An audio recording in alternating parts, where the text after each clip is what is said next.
अस्सलाम वालेकुम, I hope you all are doing well. जैसा कि आप सबको पता है कि आपके बोर्ड एग्जामिनेशन के साथ साथ आपका जो नीट 2023 है वो बहुत ही नजदीक आ रहा है। जैसे ही आपका बोर्ड एग्जाम खत्म होगा तो उसके बाद आपको प्रिपरेशन करनी पड़ेगी नीट के लिए। तो आज की जो वीडियो है ये बहुत ही ज्यादा इंपॉर्टेंट है, क्योंकि देखो जब नीट के एग्जामिनेशन में स्टूडेंट बैठता है तो बायोलॉजी और केमिस्ट्री तो वो आराम से कर लेता है, मतलब ठीक ठाक तरीके से वो कर लेता है अटेम्प्ट, लेकिन उसको जो वहाँ पे प्रॉब्लम होती है वो है फिजिक्स। आज मैं बताने वाला हूँ फिजिक्स के ऐसे 10 चैप्टर्स, अगर आप ये 10 चैप्टर प्रिपेयर करोगे, बिकॉज आपको बोर्ड एग्जामिनेशन के बाद कम टाइम मिलेगा नीट की प्रिपरेशन करने में, तो अगर आप ये 10 चैप्टर्स अच्छे से पढ़ोगे तो आपका जो स्कोर है वो आप 120 प्लस आराम से कर सकते हो, अगर आप ये 10 चैप्टर्स अच्छे से पढ़ते हो तो इस वीडियो को एंड तक जरूर देखना, बिकॉज देखो आपका भी 12th का बोर्ड चल रहा है, तो 12th के हिसाब से देखो बहुत सारे चैप्टर्स हैं जो आप अभी ही प्रिपेयर कर सकते हो, मतलब एटलीस्ट आपको कंसेप्ट लगेगा, बिकॉज जब आप बोर्ड की प्रिपरेशन करोगे आप रट्टा तो नहीं मारोगे ना, राइट। तो आप अच्छे से पढ़ोगे उन चैप्टर्स को, तो उसी हिसाब से फिर 11th का आपका बचता है वो आप उन दिनों कर सकते हो। तो हम बढ़ते हैं आगे अपनी वीडियो की तरफ। अगर मैं पहले ही चैप्टर की बात करूं वो है देखो मॉडर्न फिजिक्स है आपके पास,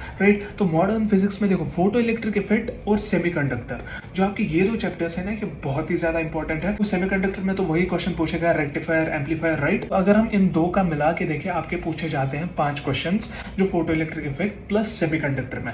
ओके, तो ये है मॉडर्न फिजिक्स में कौन सा चैप्टर आपका इंपॉर्टेंट है। तो ये तो इंपॉर्टेंट है, बहुत ही ज्यादा इंपॉर्टेंट है। अगर आप ये कर पाते हो तो आपके जो 5 क्वेश्चन है वो आराम से बन जाएंगे नीट में। तो अगर मैं दूसरे चैप्टर की बात करूं वो इलेक्ट्रोस्टैटिक्स एंड ग्रेविटेशन। अब ये दो मैंने एक साथ क्यों रखे, देखो अगर आपको ग्रेविटेशन आता है तो वही कूलम्स लॉ हमें यूज करना है इलेक्ट्रोस्टैटिक्स में। मैं अब ये नहीं बता रहा कि पूरा सेम है, बट समहाउ अगर आपको ग्रेविटेशन आता है तो आपको आसानी होगी इलेक्ट्रोस्टैटिक्स चैप्टर समझने में। उसमें भी अगर हम नंबर ऑफ क्वेश्चंस की बात करें तो वो है 4। अगर हम तीसरे चैप्टर की बात करें वो है करंट इलेक्ट्रिसिटी, जिसमें आपके 5 क्वेश्चंस पूछे जाते हैं। लाइक 5 क्वेश्चंस आपको इस चैप्टर से आ जाता है, और ये चैप्टर बहुत ही ज्यादा आसान है, ये उतना डिफिकल्ट भी नहीं है। अगर आप अच्छे से पढ़ोगे तो आराम से 5 क्वेश्चंस आप बना लोगे नीट में। तो अगर हम चौथे चैप्टर की बात करें वो है ray optics and wave optics, तो इन दो को मिला के आपके 3 क्वेश्चंस आ जाते हैं, और ये भी इंटरेस्टिंग चैप्टर्स है, मतलब मजा आता है इनको पढ़ने में, तो आराम से आप कर पाओगे। अभी 12th के बोर्ड्स की भी प्रिपरेशन कर रहे हो आप, अभी आप आराम से जैसे इसको पढ़ोगे तो आप नीट में भी इसके क्वेश्चंस बना सकते हो।